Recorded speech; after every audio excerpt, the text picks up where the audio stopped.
Je suis Tommaso Salesien, je suis ici à Rome, à Borgo Ragazzi Don Bosco. Nous entrons dans la troisième partie d'animation communautaire et gouvernance, le service du directeur salésien.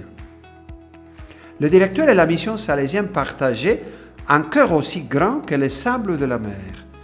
Un premier mot que nous demandons au Conseil général pour la jeunesse, Don Miguel Ángel Garcia. Don Miguel Ángel Garcia, la troisième partie commence par le chapitre sur la communauté éducative pastorale, un terme familier du vocabulaire salésien. Pouvez-vous nous aider à saisir la substance derrière le mot, à aller au cœur de cette réalité telle qu'elle est perçue aujourd'hui? La réponse se trouve déjà dans ta question même. Tu me demandes, Thomas, d'aller au cœur. Alors allons-y. Qu'est-ce que la CEP? La CEP est le cœur qui donne vie, qui anime tout l'organisme de la présence salésienne sur le territoire. C'est ainsi que nous sommes nés, c'est ainsi qu'était la vie dans le premier oratoire de Don Bosco, qui faisait des jeunes des principaux protagonistes, comme le rappelait le pape François à l'Assemblée du chapitre général 28e. Le chapitre général 24 est celui qui a le plus mis en relief ce cœur, puisqu'il définissait la CEP comme le groupe de personnes jeunes, adultes, parents, éducateurs, religieux, religieuses et laïcs, y compris les représentants d'autres institutions ecclésiales et civiles et appartenant également à d'autres religions. Hommes et femmes de bonne volonté qui travaillent ensemble pour l'éducation et l'évangélisation des jeunes, en particulier pour les plus pauvres. Le cadre de référence de la pastorale des jeunes nous rappelle que la CEP est la manière salésienne de vivre, la manière salésienne de mettre en œuvre et d'organiser la pastorale, plutôt qu'une structure de plus et la manière de la gérer, encore moins une organisation supplémentaire. Si déjà lors de ce chapitre général 24, il était clair que c'est le seul modèle viable dans les conditions actuelles, imaginez combien il devient encore plus évident aujourd'hui que c'est la seule voie à suivre pour que le système préventif, le don, le trésor que représente Don Bosco pour les jeunes et pour tous, soit vivant et vivifiant aujourd'hui. Cela signifie que nous sommes appelés à éduquer et à évangéliser en commun. Cela nécessite un changement de mentalité dans les personnes et dans l'approche du travail. La CEP exige participation, co-responsabilité, travail en équipe, partage de valeurs, ainsi que des critères et des objectifs autour d'un projet commun, une communauté qui enseigne et qui apprend. Dès lors, les relations entre les vocations de laïcs, de religieux, de prêtres sont inspirées ou dictées par l'estime, le dialogue, le respect mutuel. Dans l'action éducative pastorale, cette confiance donne souvent lieu à une collaboration et à une implication positive, riche également en résultats prometteurs. Et n'oublie pas, Thomas, que les jeunes seront à la fois sujets et protagonistes actifs s'ils grandissent en partageant notre mission salésienne. Témoigner de la fraternité est si important pour parler aux jeunes d'aujourd'hui. C'est exact. Nos CEP ont besoin de différents dons, différents talents dans leur diversité pour savoir comment devenir un. La co-responsabilité est la conséquence et la modalité pour nous d'être Église.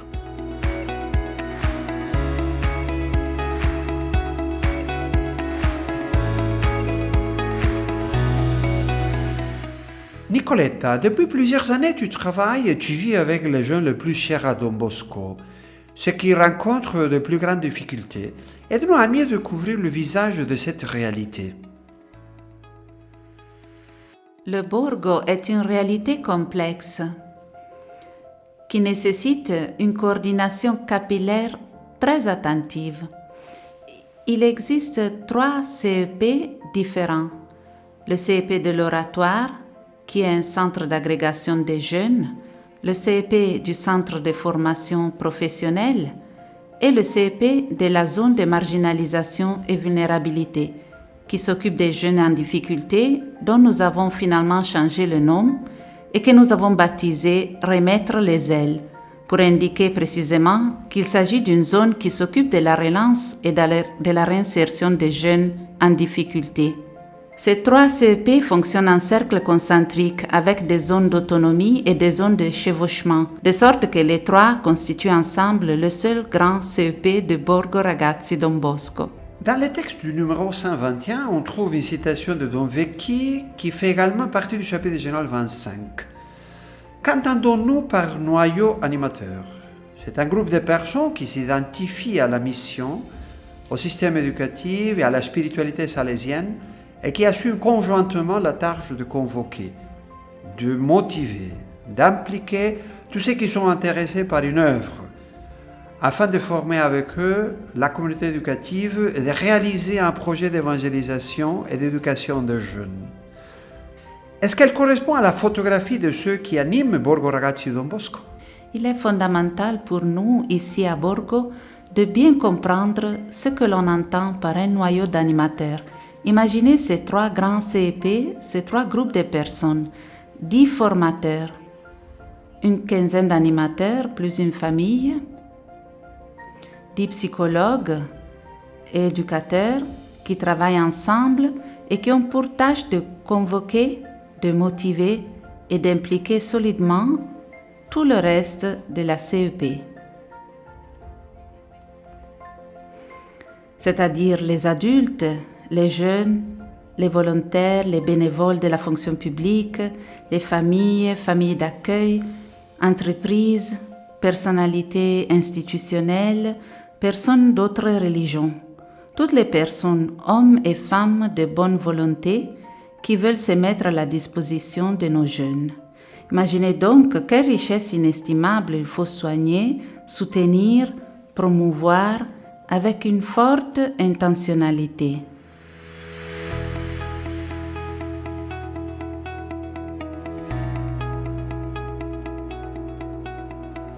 Enfin, nous rencontrons un directeur salésien en chair et en os, et pas seulement dans les pages du texte. Il est également mon directeur, Don Daniele Merlini.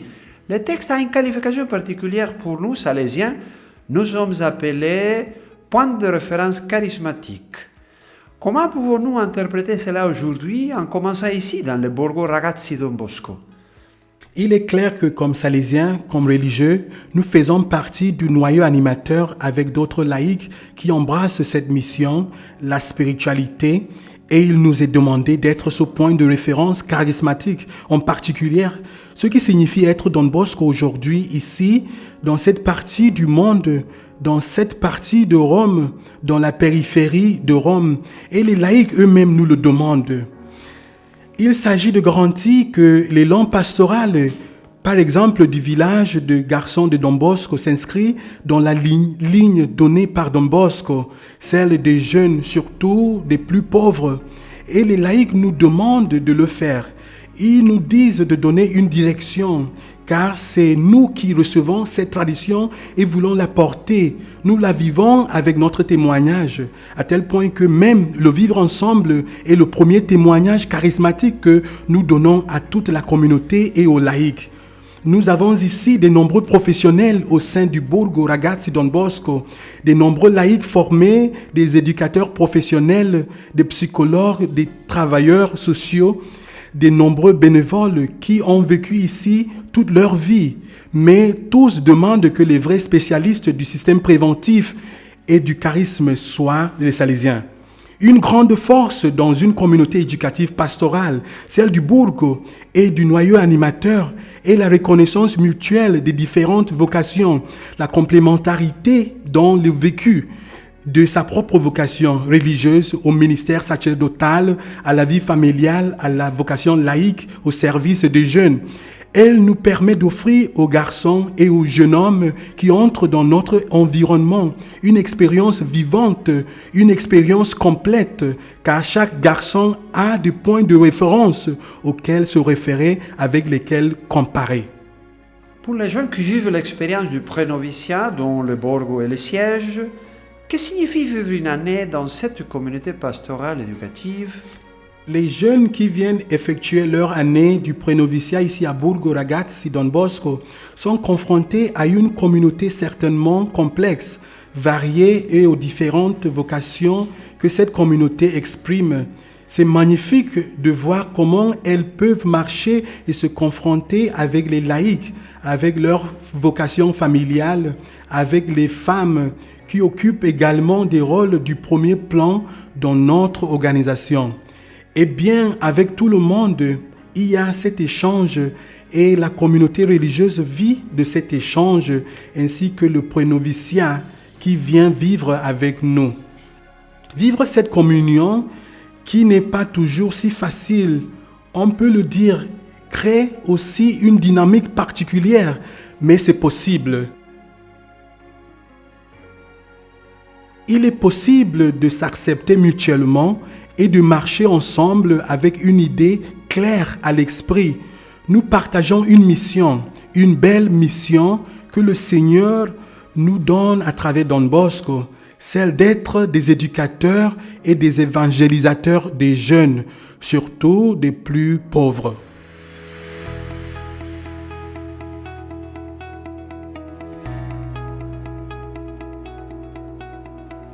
Faisons un pas de plus au sein de la CEP avec l'aide de Renato, qui a grandi ici à Borgo Ragazzi et est devenu plus tard membre de l'équipe de dicaster de la pastorale des jeunes.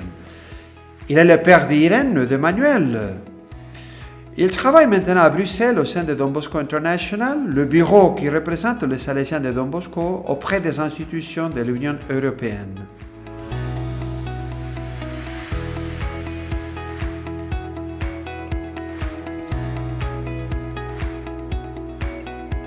Renato, un acronyme qui accompagne la CEP est PEPS, le projet éducatif pastoral salésien.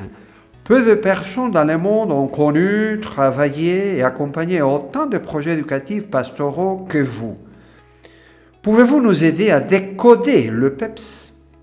Je crois que le bon point de vue pour comprendre le PEPS est cette même cour, avec ses enfants, ses éducateurs et ses salésiens. Le PEPS est ce qui fait la différence entre cette cour et ce que vous pourriez rencontrer sur une place à l'extérieur. Ici, avec patience, nous avons convenu ensemble, c'est-à-dire que les cœurs se sont accordés et qu'ensemble, ils se tournent vers le même objectif.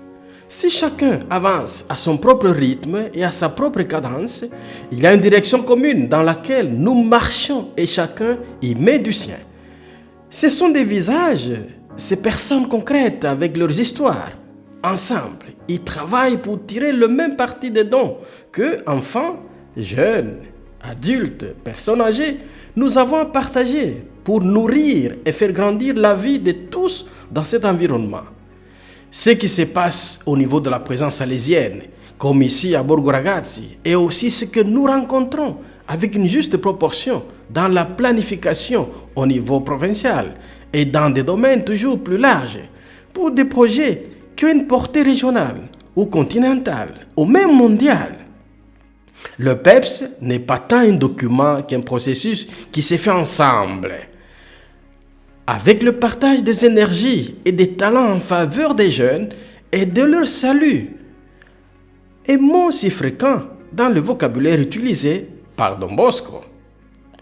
C'est une force de communion entre des personnes de culture et d'âge différents et souvent des croyances religieuses différentes, et devient une formidable prophétie de communion et de mission des jeunes pour l'Église et pour le monde. Renato, si tu devais exprimer dans une sorte de carte d'identité les caractéristiques les plus importantes du projet éducatif pastoral salésien, lequel choisirais-tu?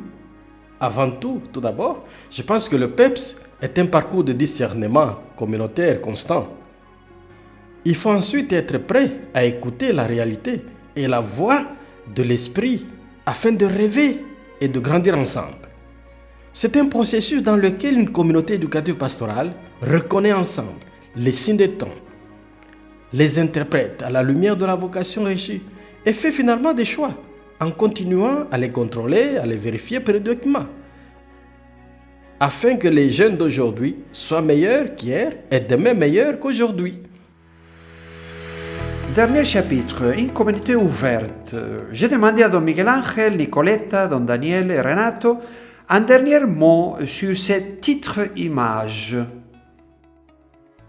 Plus nous sommes ouverts à la richesse des nombreuses vocations des personnes qui ensemble partagent la même mission et la même passion éducative que Don Bosco, plus nos racines communes deviennent fortes et plus nous ouvrons ensemble des chemins vers l'avenir. C'est dans la communion entre les vocations mues par un esprit universel, grâce auquel se déploie le charisme de Don Bosco, que nous réussissons à exister et à donner le meilleur de nous-mêmes dans l'Église, parmi les jeunes et pour le monde. Le territoire est le lieu où nos jeunes et leurs familles vivent et grandissent. Les institutions sont celles qui doivent s'en occuper. La présence salésienne sur un territoire fonctionne comme un médiateur. Elle ouvre une porte sur un canal qui met les besoins de nos jeunes en contact avec les institutions, les besoins émergents avec les associations et les organismes qui peuvent s'en occuper. Ainsi, le protocole d'entente, les groupes de travail, les accords, les conventions ne sont que des outils dont nous disposons pour remettre nos jeunes au centre des politiques sociales, familiales et territoriales.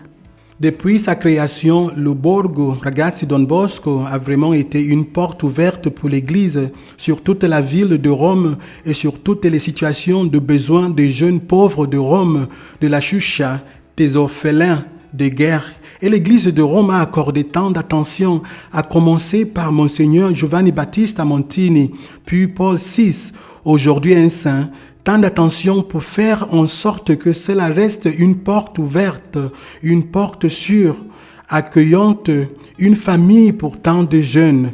Et je pense que chacune de nos communautés, nous les Salésiens, si nous restons cette porte ouverte à tous les jeunes en difficulté, sera vraiment une grande et puissant signe d'une jeune église qui parle, qui dialogue, qui accueille les besoins des jeunes.